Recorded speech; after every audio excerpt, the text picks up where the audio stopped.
وقيل للذين اتقوا ماذا أنزل ربكم قالوا خيرا للذين أحسنوا في هذه الدنيا حسنة.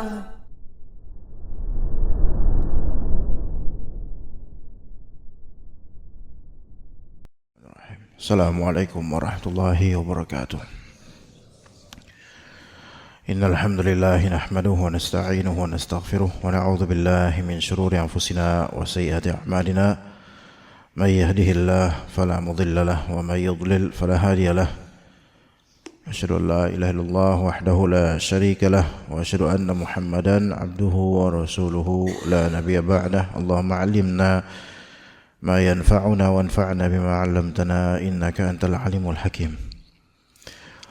Bismillah ta'ala, pagi ini insyaallah akan membahas kitab Al-Kafi fi Fiqhil Imam Ahmad rahimallahu ta'ala karya Ibnu Qudamah. Pembahasan lanjutan berkaitan dengan aurat dalam salat. Dan tentu ini berkaitan juga dengan aurat di luar salat, namun dalam salat tentu lebih ditekankan karena dalam rangka kita menghadap Allah Subhanahu wa taala.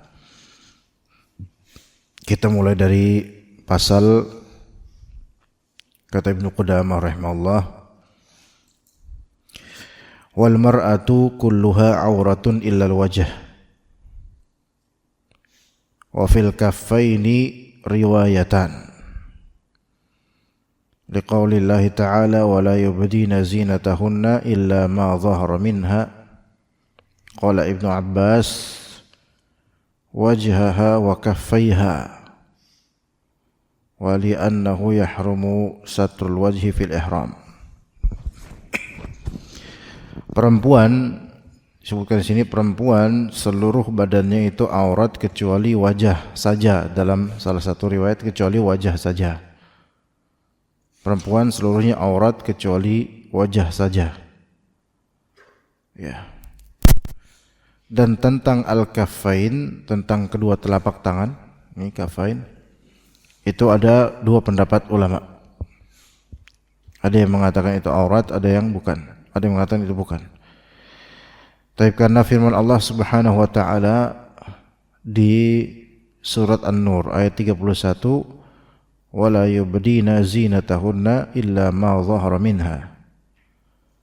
Dan jangan dia menampakkan zinahnya, yaitu perhiasannya. Janganlah mereka perempuan menampakkan perhiasan mereka kecuali yang tampak dari perhiasan itu.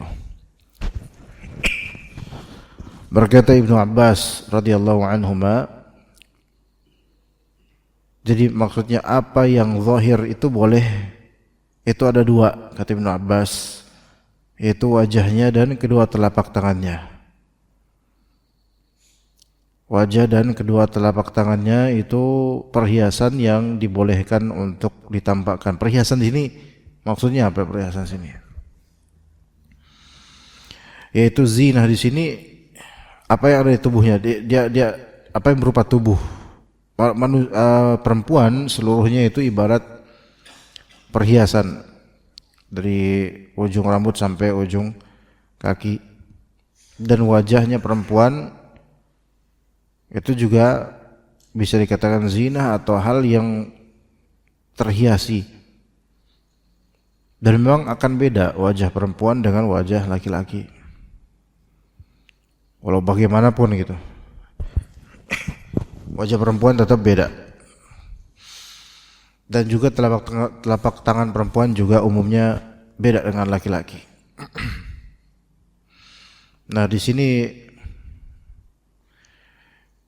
sampai melihat ke wajah perempuan saja walaupun bukan aurat, maka itu tetap terlarang tanpa hajat. Begitu juga dengan telapak tangannya. Berbeda dengan melihat wajah laki-laki. Perempuan melihat wajah laki-laki, jika tidak ada unsur fitnah maka enggak apa-apa. Jika tidak ada unsur fitnah maka tidak apa-apa. Namun jika ada unsur fitnah maka enggak boleh. Kalau laki-laki terlalu ganteng dan bisa terfitnah perempuan, maka hendaknya diusahakan untuk tidak diperlihatkan. Ya, tidak perlu diperlihatkan kalau itu bisa menjadi fitnah buat perempuan. Karena bisa juga perempuan terfitnah. Taib di sini wajhaha wa kafaiha kata Ibnu Abbas. Ya, kata Allah, janganlah perempuan-perempuan itu menampakkan perhiasan mereka kecuali apa yang zahir dari perhiasan-perhiasan itu. Maka bisa juga difahami di sini wajah dan kedua telapak tangan merupakan perhiasan zat pada perempuan, atau perhiasan di sini adalah apa yang ada pada wajah dan kedua telapak tangan, tapi yang pertama tadi lebih afdal. Kalau misalnya wajah ada perhiasan, make up, gincu lipstick, celak dan semisalnya, jika itu dimaksudkan untuk tampil di luar maka ini haram. Begitu juga dengan apa yang di tangan. Adapun kalau cincin mungkin memang itu mas kawinnya atau apa, maka itu tidak masalah insyaallah. Tapi ala kulli hal apapun yang memang ditujukan untuk menarik orang di luar mahram, memikat orang di luar mahram, baik itu di media sosial atau di kenyataan hidup nyata, real life, maka itu semua diharamkan. Taib li'annahu yahrumu satrul wajhi fil ihram, karena diharamkan menutup wajah ketika berihram untuk perempuan. Ya, di sini diharamkan menutup wajah ketika berihram untuk perempuan. Begitu juga ketika sholat, nggak boleh menutup wajah kecuali jika ada hajat atau menghindari madarat. Jika ada hajat atau menghindari madarat, yaitu seperti mungkin dia flu atau semisalnya, khawatir bisa menular ke orang lain, maka nggak apa-apa dia pakai masker atau semisalnya. Tapi itu masker bukan cadar. Kemudian juga takut menjadi fitnah bagi laki-laki karena bagian tempat sholatnya itu terlihat oleh pihak laki-laki, maka ini boleh, bahkan bisa jadi dianjurkan.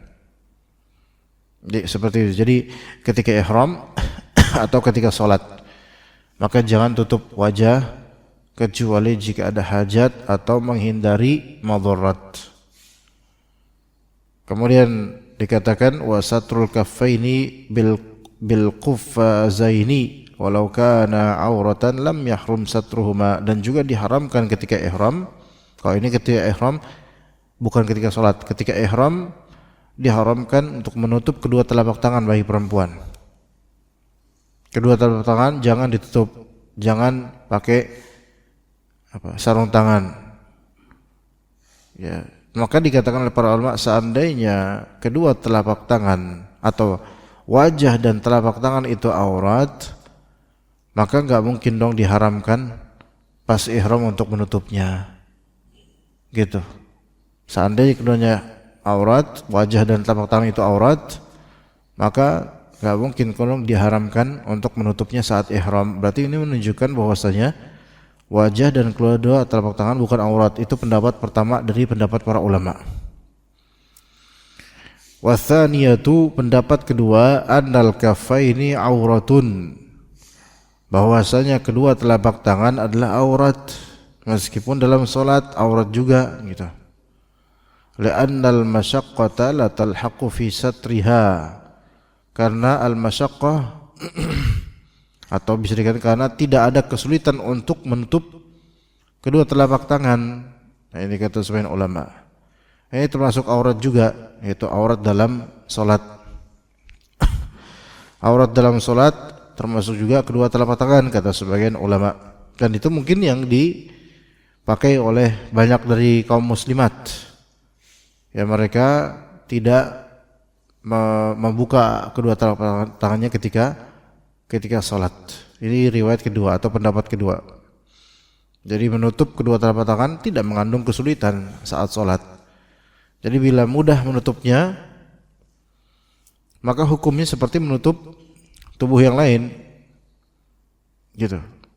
Fa asbahaha sa'ira badaniha. Maka itu mirip dengan menutup tubuh yang lain. Tubuh yang lain lebih susah nutupnya. Tubuh ya ini lebih gampang nutupnya. Maka ini juga termasuk aurat kata sebagian ulama. Wa ma ada hadza aurat. Liqaulihi, karena firman atau karena sabda Nabi SAW, la yaqbalullahu salata haidin illa bi khimar. Allah tidak menerima salat perempuan yang sudah pernah haid kecuali dengan khimar, yaitu dengan jilbab. Nah di sini pahami wala la yaqbalullahu salata haidin illa bi khimar. Allah tidak menerima salat wanita yang telah haid atau telah baligh kecuali dengan penutup kepala. Dan di sini menunjukkan, hadis ini menunjukkan dasar wajibnya menutup seluruh tubuh. Dan yang disebutkan di sini khimar. Nah, khimar ini bukan niqab. Khimar ini bukan cadar. Khimar ini jilbab yang kita tahu. Karena wajah tidak perlu ditutup dengan salat. Ya, dan hal ini, hadis ini kata sebagian ulama menunjukkan bahwasanya kedua telapak tangan juga harus ditutup. Yang tidak perlu ditutup atau tidak boleh ditutup hanyalah wajah saja ketika salat. Kemudian dalam hadis Ummu Salamah, wa an Ummi Salamah radhiyallahu anha qalat, Ummu Salamah bertanya kepada Nabi SAW, ya Rasulullah, tusalli al-mar'atu fi dir'in wa khimarin wa laysa 'alayha izar. Wahai Rasulullah, apakah wanita boleh salat hanya dengan dir' yaitu gamis longgar dan khimar jilbab tanpa memakai izar sarung? Nabi SAW menjawab, na'am idza kana sabighan yughatti dhuhura qadamaiha. Ya, boleh jika baju itu longgar, dir' yaitu gamisnya longgar dan menjulur hingga menutupi punggung kedua kakinya, itu semua ditutup. Nah, di sini kita ulang. Ummu Salamah bertanya kepada Nabi, Rasulullah, boleh enggak perempuan salat hanya dengan dua pakaian, yaitu dir' dan khimar. Dir' itu gamis yang longgar. Ini menunjukkan perempuan enggak boleh pakai gamis yang ketat untuk keluar rumah atau untuk salat. Enggak boleh. Ya kecuali dia pakai lagi luarannya, ya. Jadi dia pakai gamis longgar dan pakai jilbab khimar. Jadi yang kita melihat kalau misalnya perempuan lagi sholat, ya itu yang jilbab yang panjang gitu, itu namanya khimar, ya jilbab. Nah kemudian gamis longgar, dia boleh nggak pakai gamis longgar tanpa memakai izar atau sarung? Izar itu adalah pakaian bawah, sarung kalau kita, ya kayak gini. Atau bisa juga kayak yang dipakai perempuan biasa buat sholat, itu dia mirip androk tapi panjang, bukan sarung versi kayak gini, bukan. Kalau ini kan lebar diikat. Nah itu perempuan juga biasa pakai di kita. Tapi juga perempuan pakai yang ada nggak tahu namanya apa, pakaian bawah dia, yang mana ininya tuh pakai kayak kaos gitu, kayak pakai tali gitu dan semisalnya. Tinggal masukin kaki, naikin, dah selesai. Ini juga termasuk makna izar. Ya, jadi dia pakai apa di sini? Dia pakai gamis longgar dan khimar tapi enggak pakai izar, enggak pakai bawahan. Maka kata Nabi, boleh dia pakai jilbab lebar, pakai gamis lebar, yang penting gamis itu menjulur sampai menutupi punggung kedua kakinya. Ini semua telapak kaki ini ketutup semua, jadi sampai ke lantai, menjulur ke lantai, itu boleh. Ini menunjukkan bahwasanya semuanya ini dilarang untuk ditampakkan ketika lagi sholat, ya baik telapak tangan atau telapak kaki nggak boleh tampak. Yang boleh apa? Wajah. Kenapa wajah boleh tampak? Karena kata Nabi boleh dia pakai jilbab, dan jilbab itu bukan cadar. Malah nggak boleh dia pakai cadar ketika sholat kecuali darurat atau hajat atau menghindari madarat. Jadi ini menjadi dalil bahwasanya seluruh tubuh wanita termasuk kaki adalah aurat dalam sholat. Ya, Minimal pakaian salat wanita, dir' yaitu gamis panjang, dan khimar, kerudung besar yang menutupi semua, menutupi telapak tangan dan telapak kaki. Begitu. Jadi pakaian harus menutup seluruh tubuh termasuk punggung kaki atau telapak kaki.